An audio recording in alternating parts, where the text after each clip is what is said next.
भाई मैं एक मकसद से आर गुपचुप खा लो पूरी मना देखा था ऐसा ऐसा नियत खोर से बच के रही हो पूरे छत्तीसगढ़ ला यही जम्बो संगी संगवारी मल्ला जय जोहार राम राम। जी हाँ संगी, ये दिखाई देवत है मानो आप मल्ला जिन मन सूट बूट पहने हैं आप मन सोचत हो कि कोनो अफसर हो है। नहीं नहीं संगी हो, बताना चाहता हूँ कि ये मन जम्बो जन भिखारी है। जी हाँ, आप मन सुन के यकीन नहीं हुआ, ये भोला सकल के कमीना लड़का ला देख कैसे भीख मांगत हवे। जी हाँ संगवारी हो, आज ये शहर आवे खामी। जी हाँ, भंडारा लगे है गुपचुप के, तिहा इमन टूट पर ही भिखारी में लाइन लगेला। जी हाँ संगवारी हुआ, ये अजीबो गरीब भिखारी आप मला देखना हुई तो चले आओ खाम ही। जी हाँ संगवारी हुआ, आगे के वीडियो आनंद लेवो, नहीं जुड़े हो तो सब्सक्राइब जरूर कराओ, बहुत मजा आने वाला है आगे। मुहर चाट भंडार खाम ही।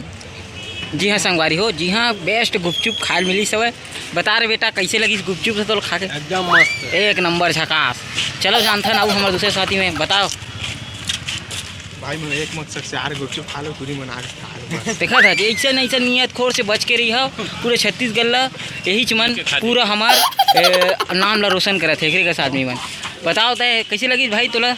बोला एक नंबर एक नंबर। ये आओ खा तो देख, दोबारा जब भी आओ ए भाई कने गुपचुप ला जरूर खाओ, बहुत ही टेस्ट लगी सब। संगवारी हो, जहाँ रहो स्वस्थ रहो, मस्त रहो, हंसत रहो, काम बुता करो, लेकिन हमार वीडियो ला देखे बर भी मत भूला हो। संगवारी हो, हमार बोली भाषा ला पूरे छत्तीसगढ़ में बगरात रहो। जय जोहार, जय छत्तीसगढ़।